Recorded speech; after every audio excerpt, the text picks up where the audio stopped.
Hi everyone, let me introduce myself. My name is Dung Chi, member of Group 1. My group consists of 5 members, including Phương Anh, Mai Anh, Ha Châu, Tung Chi, and Yên Chi. Today we are here to present to you about intonation in English. Our presentation is divided into 3 parts. We will start with some basic concepts. Then we will look at strengths of intonations, and finally intonation patterns. And what is intonation? The right and for the vocal sound of tones in speech is intonation.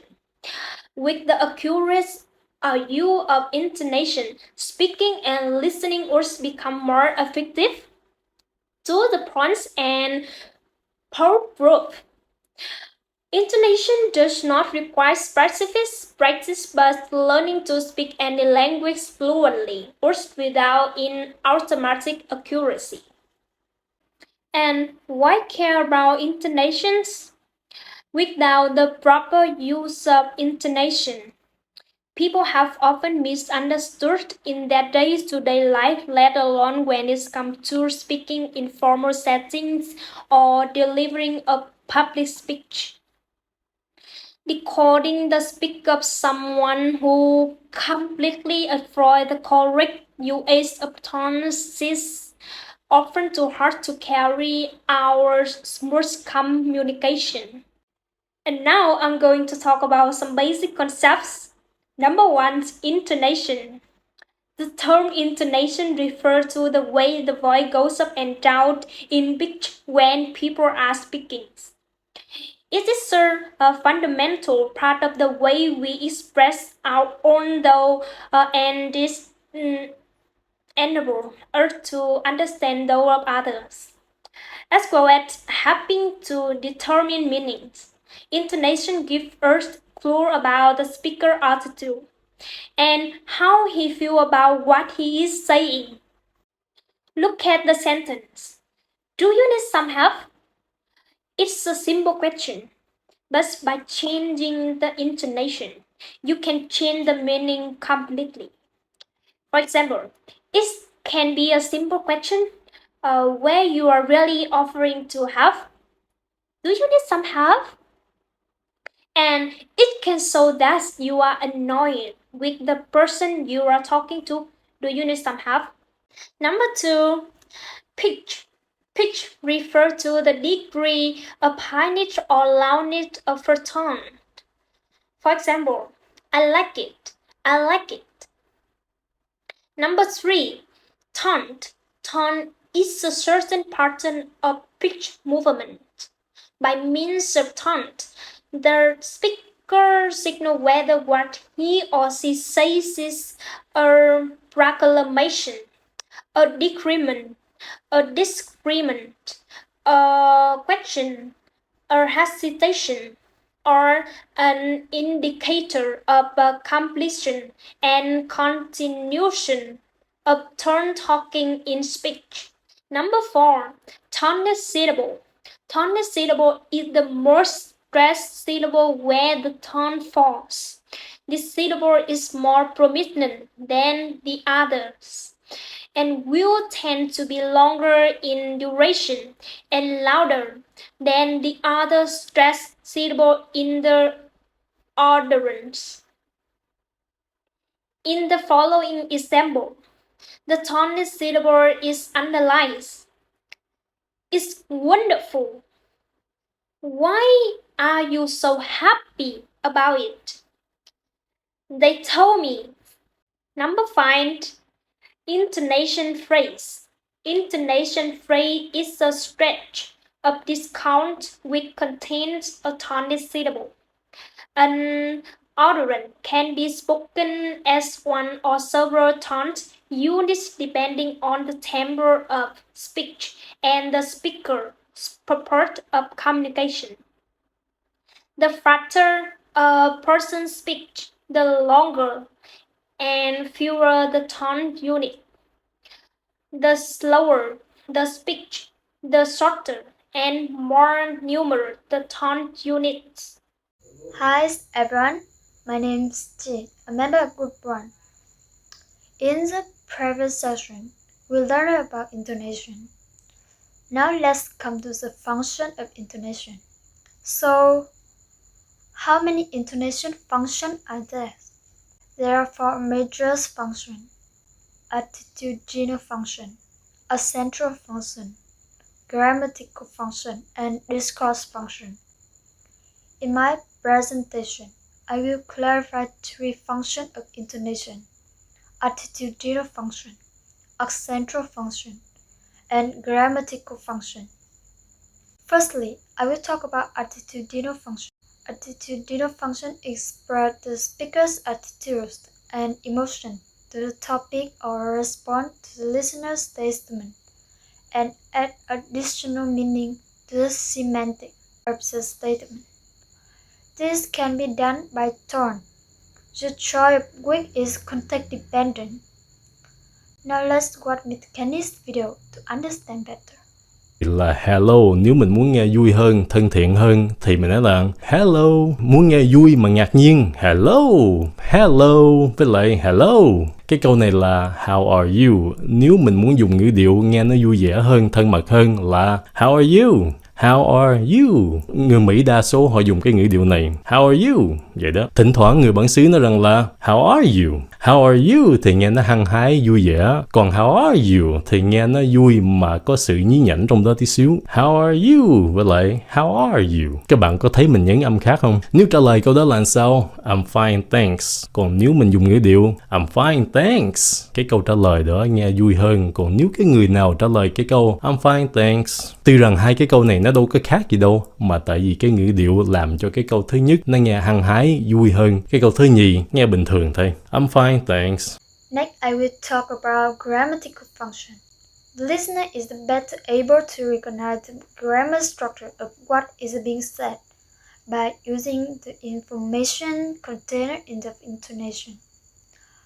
For example, something as the placement of boundary between phrase, clause, and sentence. For example, those who so quickly made a profit, meaning a profit was made by those who so quickly.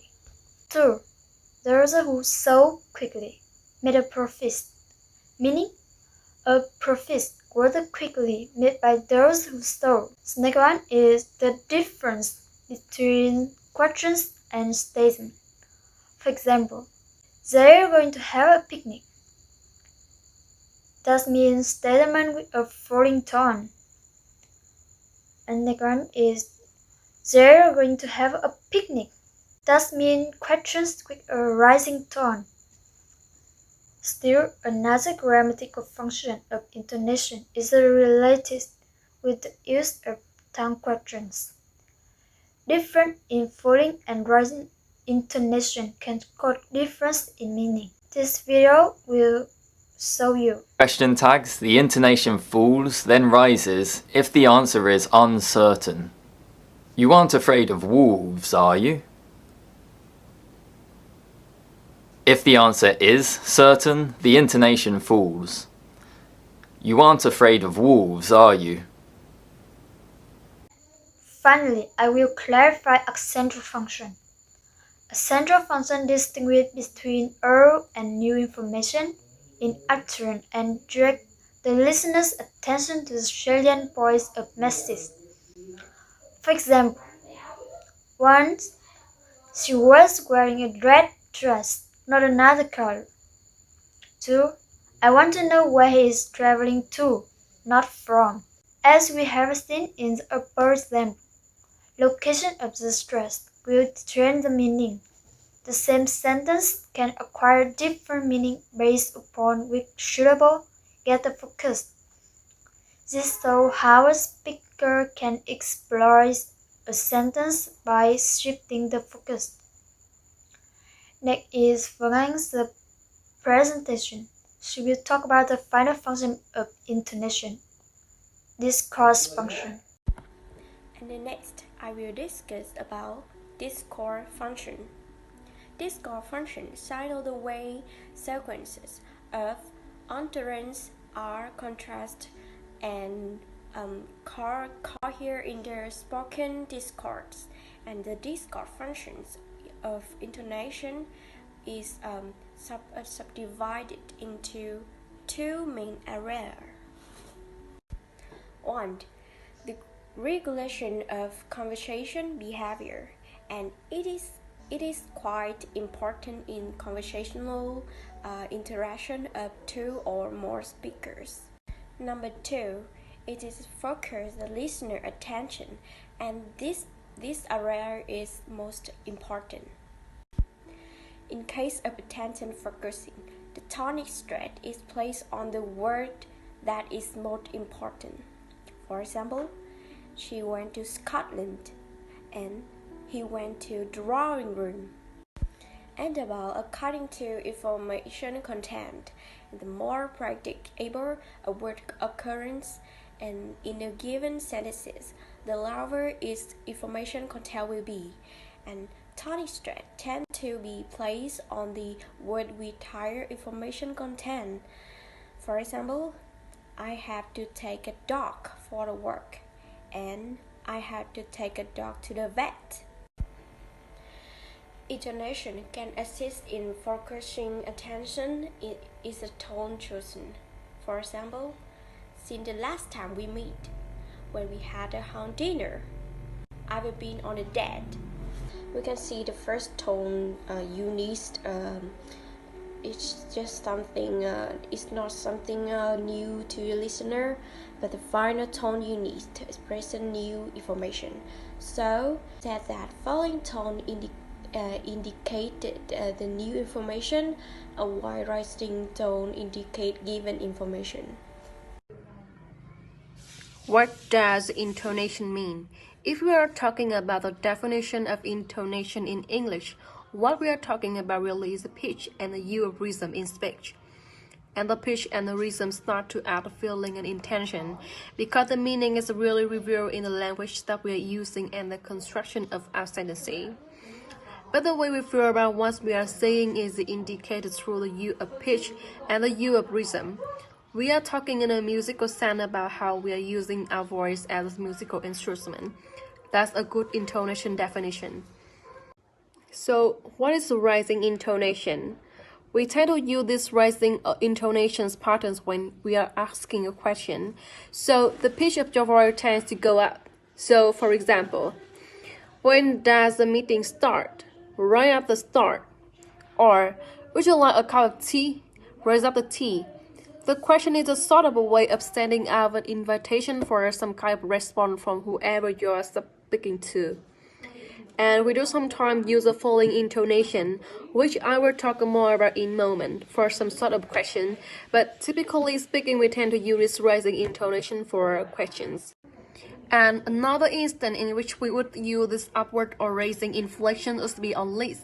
So, for example, I would like some eggs, some milk, some cheese, and some bread. Each item is spoken with a rising intonation, and we would use the following intonations on bread to say that, because we have finished the list. The example of following intonation. Command is another situation, so I would say, put that down, go over there, stand against the wall, put that over there. All the weeks would have a following intonation. Statement, commands, and exclamations, though are three instances in which we use this following intonation. Number 3 is example following intonation ends of a sentence. And we also tend to use it downward inflection at the end of our sentence, at the end of our content. And when we are indicating that we have finished that we want to say again, we tend to use this following intonation. So, when do we use raising and falling intonation? Raising and falling intonation is a talk about quite a lot, but this isn't. And especially in British English, they use it a lot. And they typically use when they are in the middle of our content. They are in the middle of what they are saying and they are indicating to the listener. And once they do finish, we use a falling intonation. In conclusion, a raising intonations patterns would be used typically for questions or for lists. And following intonation. This downward intonation tends to be used for exclamation, statement, and commands at the ends of our sentences. But there is a extra conflict inflection, right for right, and we typically use when we're in the middle of our conversation and at the end of each phrase, at the end of each segment. Hello everyone, I'm Cho. Next, I will talk about right for intonation. Right for tone typically occur in teaser foreign case. First, in exclamation. The tone rises at the beginning and gradually falls at the end. Example: what a good idea! Aren't they beautiful? Second, is stating a list. Example: she bought some bread, meat, butter, and apple. Third, when in choice, also called in alternative questions. Example: does he speak German or French? Does you say east or west? In conditional sentence, the tone right is the if clause and for rarely is the main clause. Example: if you have any questions, send me a message. Unless he insists, I'm not going to go. We also use right for intonation in question functioning as suggestion. Example: why don't we go to see doctor? Next is for right intonation. For right intonation for and then right in this circumstance. First, in incomplete statement. Example: so does you in such trip? Yes, I did. Second, in the end of one clause or the is followed by a clause. Example: my problem is I don't know how to get there. Third, in the end of a relative clause in a claim sentence, if the information is given. Example: where are the sandwiches? It is the dog that ate our sandwich. When you in the end of a suggestion answer given by a question.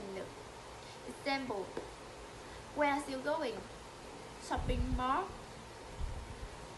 And the last, right or for right intonation. Right or for right intonation is also common in different cases. First, in subordinate clause or subordinate phrase.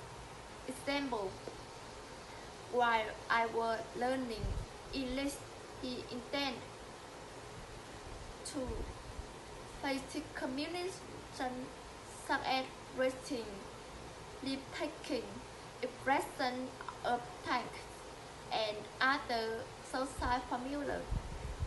Example: good morning, see you next week.